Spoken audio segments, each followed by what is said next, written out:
આમ આદમી પાર્ટીના ગોપાલ ઇટાલિયા પત્રકાર પરિષદને સંબોધન કરી રહ્યા છે. સીધા જઈશું ત્યાં. ખૂબ ખૂબ શુભકામનાઓ પાઠવું છું. વિશેષમાં અમારા રાષ્ટ્રીય માર્ગદર્શક, રાષ્ટ્રીય આદર્શ અમારા અરવિંદ કેજરીવાલજી અને મારા પ્રભારી માનનીય શ્રી સંદીપ પાઠક સાહેબ, માનનીય ગુલાબસિંહજી યાદવ, એમનો વિશેષ આભાર માનીશ કે આવા મજબૂત માળખું તૈયાર કરવામાં એમની ખૂબ માર્ગદર્શક ભૂમિકા રહી છે. તો હું આદરણીય સંદીપ પાઠક સાહેબને વિનંતી કરીશ કે તેઓ સંગઠનના નવા માળખાની આગળની રજૂઆત કરે. Hello, thank you Gopal ji. सबसे पहले आप सबका बहुत बहुत स्वागत है इस प्रेस कॉन्फ्रेंस पे. तो मैं आपको एक दो चीज़ें बैकग्राउंड में बताता हूं कि पिछले महीने क्या क्या एक्टिविटी हुई है.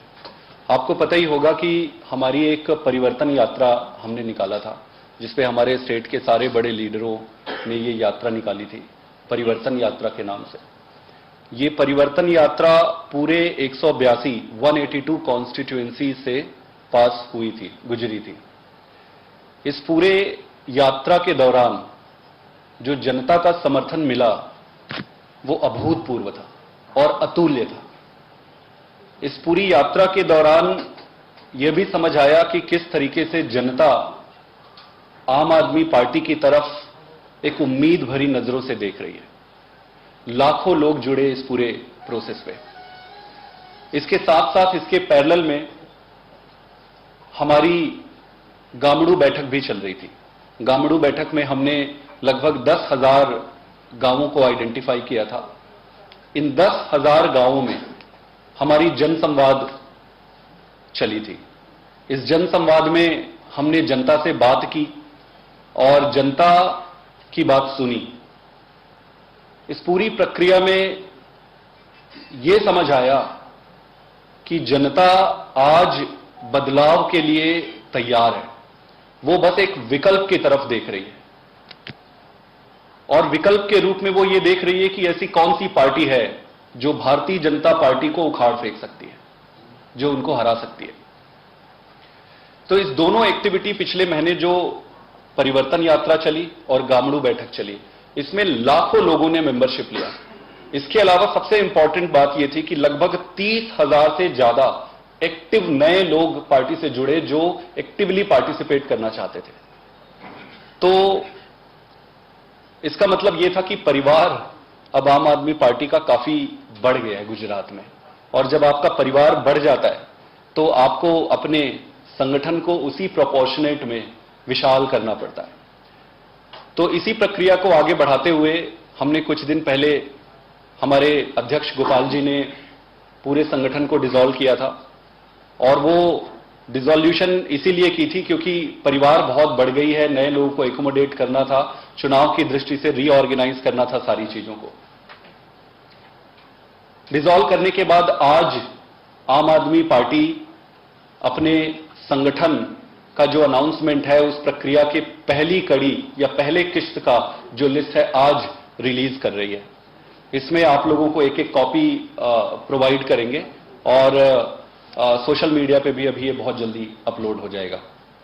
सबसे पहले तो मैं हमारे स्टेट के लीडर ईशुदान गढ़वी जी को बधाई देता हूं कि इनको राष्ट्रीय संगठन में, नेशनल संगठन में इन्हें सम्मान और जगह मिली है.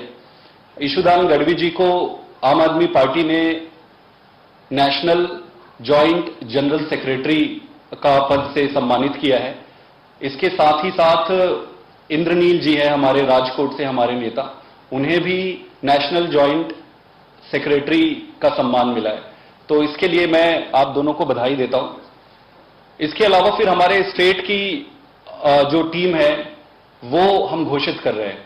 इस टीम में लगभग 850 लोगों को हमने जगह दिया है. ये पहली लिस्ट है, ऐसी 3-4 और लिस्टें आएंगी. तो अगर मैं पूरे संगठन को ब्रीफ करूं आपको, तो आज की स्थिति में, आज के डेट में, as we speak on, village level तक हमारा संगठन तैयार हो चुका है. और जब मैं कह रहा हूं विलेज लेवल तक, इसका मतलब यह है कि हर विलेज में लगभग 11 मेंबर की टीम हमारी बन चुकी है. ये इसके बाद हमारी बूथ के बनाने की प्रक्रिया जारी है, वो थोड़े दिन और चलेगी अभी. आज हम ब्लॉक लेवल तक के संगठन को अनाउंस कर रहे हैं। इस संगठन में हमारे कई सारे विंग्स भी हैं, स्टेट लेवल के लीडरशिप है, लोकसभा के लीडरशिप है, और फिर डिस्ट्रिक्ट में हमने ऑफिस बेरर्स अनाउंस कर रहे हैं।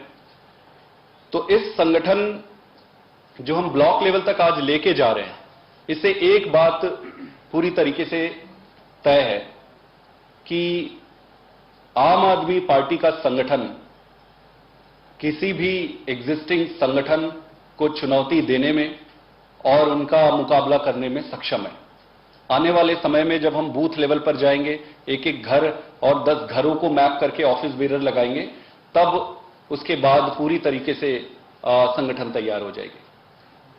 इसके बाद मैं बस एक या दो पॉइंट ही कहना चाहता हूं कि आम आदमी पार्टी बेसिकली संगठन ओरिएंटेड और संगठन स्पेसिफिक पार्टी है। आप पंजाब में भी देखेंगे तो हमारा संगठन आज की तारीख में सारी पार्टियों से बहुत ज्यादा मजबूत है। दिल्ली में भी हमारा संगठन बहुत मजबूत है। गुजरात में मैं आपको अपनी एग्जांपल दूं, जब हमने काम शुरू किया था तो मुझे ये नहीं पता था कि गुजरात में इतनी एनर्जी है। यहां जो संगठन बनाने की स्पीड थी और जिस तरीके से रिस्पॉन्स मिला है, वो पंजाब से भी 2 गुना है। पंजाब में तो काफी समय था, यहां पे 1 महीने के अंदर ही। इसका मतलब यह था कि यहां ऊर्जा सब जगह फैली हुई थी, लोग तैयार थे, सारा सेटअप तैयार था, बस इंतजार कर रहे थे कि विकल्प का। तो आम आदमी पार्टी पूरी तरीके से तैयार है और भारतीय जनता पार्टी और आम आदमी पार्टी का ही इस बार द्वंद्व होगा राजनीतिक तरीके से।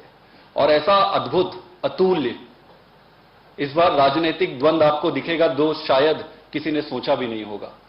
और निश्चित रूप से जब जनता साथ है और परमात्मा का आशीर्वाद है, तो बदलाव की जो हवा बह रही है, तो हमारी संगठन, हमारी स्टेट लीडरशिप जनता की इस पूरी उम्मीद को पूरा करेगी और इस बार निश्चित रूप से बदलाव गुजरात में आएगी। गुलाब जी, आप कुछ कहना चाहेंगे? गुलाब जी, 7 तक आप पूर्ण कर दीजिए। 7 डिक्लेयर कर दीजिए। 7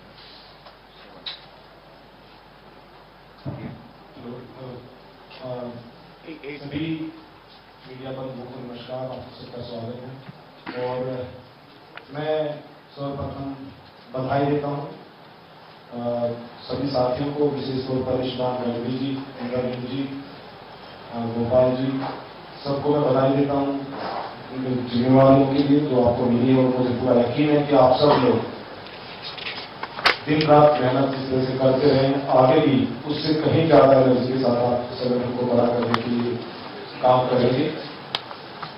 नई जिम्मेवारियों की अगर बात करें तो अभी हमारे गुजरात प्रदेश प्रभारी श्री संदीप पाठक जी ने आपको बताया।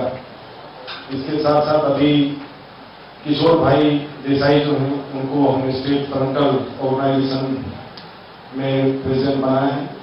मनोज सोरठिया जी स्टेट जनरल सेक्रेटरी रहेंगे। कैलाश गलबी जी ट्रेजरर रहेंगे स्टेट में।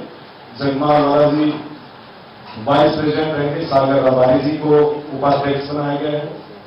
रीनाबेन रावल को उपाध्यक्ष बनाया गया। अर्जुन राठवा जी को उपाध्यक्ष बनाया गया है प्रदेश से। और जितेंद्र उपाध्याय जी स्टेट प्रेसिडेंट रहेंगे एजुकेशन से। उसके बाद विपिन भाई गांधी स्टेट प्रेसिडेंट रहेंगे बिरसा मुंडा मोर्चा। उसके बाद भीमा भाई चौधरी को हमने अध्यक्ष बनाया है कोऑपरेटिव विंग का। महेश भाई खोलसावाला स्टेट प्रेसिडेंट रहेंगे जय भीम मोर्चा का। किसान विंग के प्रेसिडेंट राजू भाई करपड़ा रहेंगे। प्रणव ठक्कर जी को लीगल सेल हमने एजीटीज रखा है।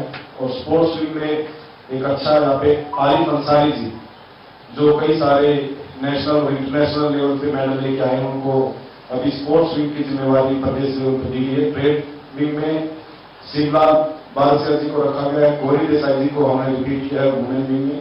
प्रवीण राम जी को यूथ विंग की जिम्मेवारी दी गई है। और डॉक्टर किशोर भाई रूपालिया को डॉक्टर विंग का अध्यक्ष बनाया गया है। ये मुख्य तौर पर ये चीजें हैं। और मैं एक बात आपको बताना चाहता हूं कि पिछले कई वर्षों में गुजरात में काम करने के बाद जो अनुभव हुआ है और जो मैंने देखा है, पिछले 2 महीने में संदीप जी के आने के बाद संगठन निश्चित तौर पर पूरे गुजरात के हर कोने के अंदर हमारे चाहने वाले थे, हमारे कार्यकर्ता थे।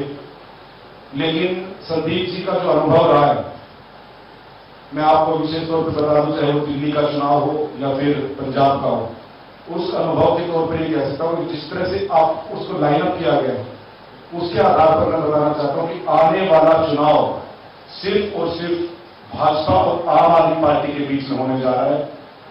और ऐसा चुनाव होने जा रहा है कि शायद पिछले 27 साल में शायद बीजेपी को पहली बार एहसास होने